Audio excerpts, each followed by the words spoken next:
오늘의 쓸모있는 뉴스를 골라드립니다. 바쁜 하루 뉴스는 제가 정리해드릴게요. 안녕하세요. 뉴스선이 장선입니다. 뉴스선이가 고른 첫 번째 뉴스, 모든 서울초등학교 민원전화 녹음한다 기사입니다. 내년부터 서울의 모든 초등학교에 학부모 민원을 녹음할 수 있는 전화기가 설치됩니다. 통화가 녹음되면 악성 민원을 줄일 수 있을 거라고 본 거죠. 서울시 교육청이 교육활동 보호 종합대책을 발표했습니다. 일단 교사들이 받는 학부모 민원 부담을 줄이기 위해서 365일 24시간 가동하는 민원 상담 챗봇을 개발해서 12월부터 시범 운영한 뒤에 내년 3월 모든 학교에 도입하기로 했어요.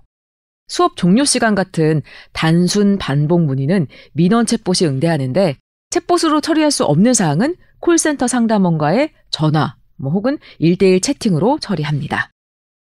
사업비 30억 원을 들여서 내년까지 서울 모든 초등학교에 녹음 가능한 전화를 100% 구축하기로 했어요. 학교에 방문할 때는 또 학교별 카카오 채널에 있는 사전 예약 시스템으로 예약 승인을 받아야 됩니다. 학교를 방문하는 게 더 까다로워졌죠.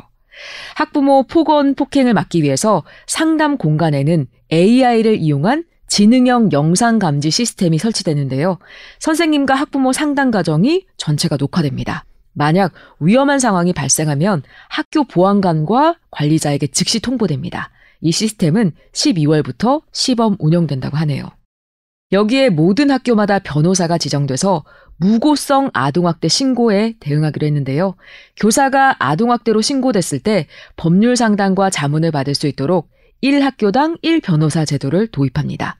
서울시 교육청은 서울지방변호사회와 업무 협약을 맺고 자문 변호사 인력풀을 확보하겠다는 방침입니다. 대응하기 어려운 무고성 아동학대 사안으로부터 적극적인 보호를 하겠다는 겁니다. 교사의 교육활동 보호를 위해서 교실 내 전방위적인 지원 체계도 마련하는데요. 생활지도에 불응한 학생을 분리하는 구체적인 방안을 마련하기로 했어요. 교장과 교감, 초중등 교원, 변호사 등으로 구성된 태스크포스를 구성해서 구체적인 예시안을 개발한다고 합니다. 또 심리적, 정서적으로 문제가 있는 위기 학생을 위해서는 학습 지원 튜터, 교육활동 보조 인력을 확대하기로 했습니다. 행동중재 전문관, 또 행동중재 전문 교사, 긍정적 행동 지원가도 배치합니다. 상담과 치료 지원을 위한 전문 상담 인력도 충원하기로 했어요. 이런 제도가 꼭 있어야만 교권을 지킬 수 있는 건 아니겠지만 이런 제도를 통해서라도 교권이 보호될 수 있다면 좋겠습니다. 자, 뉴스선이가 고른 두 번째 뉴스, 미국 디즈니월드 폐쇄된 이유는 기사입니다. 미국의 대표적인 놀이공원이죠. 디즈니월드가 공원 일부를 폐쇄했습니다. 이유는 흑곰이 나타났기 때문이에요. 워싱턴 포스트와 미국 CBS 보도를 보면 현지 시간 18일 플로리다주에 있는 디즈니월드의 매직 킹덤 파크 구역에 암컷 흑곰 한 마리가 들어왔습니다. 이걸 보고받은 플로리다주 산하 어류 및 야생보호위원회가 오후 2시 45분쯤 매직 킹덤 파크 내 나무 근처에 있는 흑곰을 포획했죠. 다행히 곰을 포획하는 과정에서 인명피해는 발생하지 않았습니다. 디즈니월드는 매직 킹덤 파크 내 놀이기구 약 12개를 일시 폐쇄했다가 이후에 운영을 다시 재개했습니다. 포획된 곰은 플로리다주 오칼라 구규림 또는 그 주변 지역으로 이송될 거라고 플로리다 야생보호위원회는 밝혔습니다. 야생보호위원회는 가을에는 곰들이 겨울에 대비해 지방을 비축하기 위해 먹이를 찾으면서 활발하게 활동한다면서 이 곰도 먹이를 찾기 위해 해당 지역으로 이동했을 가능성이 높다고 이야기했습니다. 그리고 쓰레기, 애완동물 사료, 새 모이 같은 접근 가능한 모든 먹이는 겨울을 준비하는 굶주린 곰에게 유혹이 될 수 있다고 경고하기도 했습니다. 성체곰은 가을이면 2만 킬로칼로리를 섭취해야 된다고 해요. 이게 성인 남성 하루 권장 칼로리 2,700킬로칼로리의 10배 수준이라고 합니다. 자, 뉴스선이가 고른 세 번째 뉴스, 모로코 강진, 리비아 대홍수, 통곡의 북아프리카 기사입니다. 아프리카의 붉은 보석이라 불리는 모로코와 또 고대의 유적을 간직한 리비아, 북아프리카의 두 나라가 지진과 대홍수를 겪고 있습니다. 지난 8일 모로코 마라케시 서남쪽 약 71km 지점에서 규모 6.8의 지진이 일어났습니다. 지금까지 사망자는 3,000명에 육박하는 걸로 전해지고 있고 리비아는 인구 10만 명의 도시 데르나에 홍수가 발생해 사상자가 2만여 명이 넘을 수 있다는 우려가 나오고 있습니다. 자, 그럼 모로코에 왜 갑자기 지진이 일어난 걸까요? 지진은 거대한 판이 서로 부딪히면서 일어나는데요. 모로코의 위치를 보면 아프리카판이랑 유라시아판 사이에 있거든요. 지진이 종종 일어나긴 했지만 규모 6.8의 이렇게 큰 지진은 1900년 이후에 최대 규모라고 합니다. 이번 지진은 판과 판이 충돌하면서 땅이 밀어내는 힘을 받아서 단층이 단층을 타고 오르는 충단층에서 발생한 지진으로 분석됩니다. 비교를 해보자면요. 2016년 우리나라 경주 지진이 규모 5.8이었잖아요. 이보다 32배나 강했다고 합니다.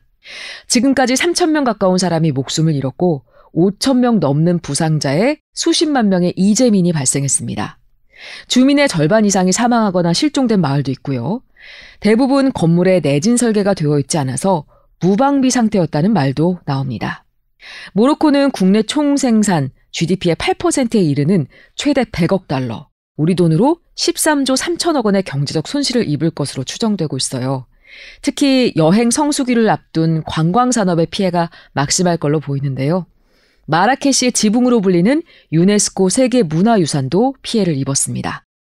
그런데 각국의 도움의 손길을 내밀었는데 모로코 정부가 시큰둥하다는 얘기가 나오고 있습니다. 스페인, 미국, 영국에서 구조 인력을 보내는 등 국제사회의 손길이 이어지고 있죠. 모로코와 교류를 끊었던 알제리까지도 주민 구조를 위해서 하늘문을 열겠다고 했고요. 우리 정부도 27억 원 규모의 지원과 또 해외 긴급구호대를 파견하겠다고 밝혔습니다. 하지만 모로코는 아랍에미리트, 카타르, 스페인, 영국 등 4개국의 지원만 받을 뿐 다른 나라의 손을 선뜻 잡지 않고 있어요. 국외 지원을 모두 받아들일 경우에는 조율이 어렵다는 게 이유입니다.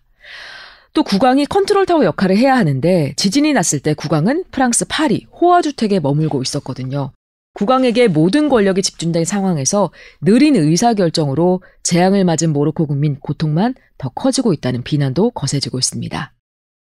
현재 상황, 중상자가 워낙 많아서 사망자 수가 더 늘어날 가능성 큽니다. 더 무서운 건 여진인데요. 6.8의 본진 이후에 규모 4.5가량의 여진도 일어나면서 건물들이 추가로 무너질 수 있다는 경고도 나오고 있습니다. 여진은 첫 지진이 일어나고 몇 주 혹은 몇 달 후까지 일어날 수도 있다고 하네요. 그리고 인접한 나라 리비아 최악의 홍수가 발생했죠. 사망자 수가 2만 명을 넘을 수 있다는 얘기도 나오고 있습니다. 지중해에서 생긴 폭풍 다니엘이 지난 10일 리비아 북동부에 상륙하면서 많은 비를 뿌리기 시작했어요. 항구 도시 데르나의 피해가 특히 컸습니다. 불어난 빗물에 댐 2곳이 완전히 무너지면서 엄청난 양의 물이 도시를 덮치면서 도시의 4분의 1이 파괴됐다는 말도 나오고 있습니다. 지금까지 데르나에서만 6천 명이 넘는 사람이 숨졌고 적어도 10,000명 이상이 실종됐습니다. 도로와 건물이 무너지고 통신도 끊긴 상태라 정확한 피해 규모는 더 커질 수도 있는 상황이에요. 피해가 이렇게 커진 이유, 기후이기 때문이라는 이야기가 나오는데요. 지중해 지역에는 1년에 2-3번 열대성 저기압인 메디케인이 발생하는데 이렇게 이번처럼 큰 인명피해를 내는 경우는 드물다 그래요. 이번 폭풍으로 거의 1년치 내릴 비가 한꺼번에 쏟아졌는데 전문가들은 지중해 바닷물이 따뜻해지면서 더 많은 물이 증발하고 더 많은 수증기를 머금은 폭풍이 기록적인 폭우를 쏟아냈을 가능성이 있다고 말하고 있습니다. 다니엘은 그리스나 튀르키예 등 지중해 근처 나라들에도 폭우를 퍼부었지만 리비아의 피해가 유독 컸거든요. 그 이유 중 하나가 정치적인 불안 때문이라는 지적도 나오고 있습니다. 리비아는 지금도 내전 중이죠. 2011년 여러 북아프리카, 중동 나라에서 민주화 운동, 아랍의 봄이라고 부르죠. 이 내전이 벌어지면서 악명 높았던 리비아의 독재자 카다피가 쫓겨났고 10년 넘게 무장 세력 간 내전과 충돌이 이어져 오고 있습니다. 현재 국민통합정부가 서부 지역을, 리비아 국민군이 동부 지역을 차지하면서 정부가 둘로 쪼개진 상황이라 도로, 건물 같은 인프라를 관리하고 또 재해를 준비하고 예방할 체계를 갖추지 못했다는 겁니다. 이번에 무너진 댐만 해도 20년 넘게 관리가 안 된 상태였다고 해요. 지난해엔 댐이 무너질 수 있다는 경고도 나왔지만 아무런 조치가 없었습니다. 주민들을 대피시키는 대응 시스템도 없었습니다. 피해 규모가 워낙 커서 희생자 수는 더 늘 것으로 보인다고 합니다. 자, 오늘 뉴스언니가 준비한 소식은 여기까지입니다. 다시 돌아오지 않을 오늘 하루도 행복하세요.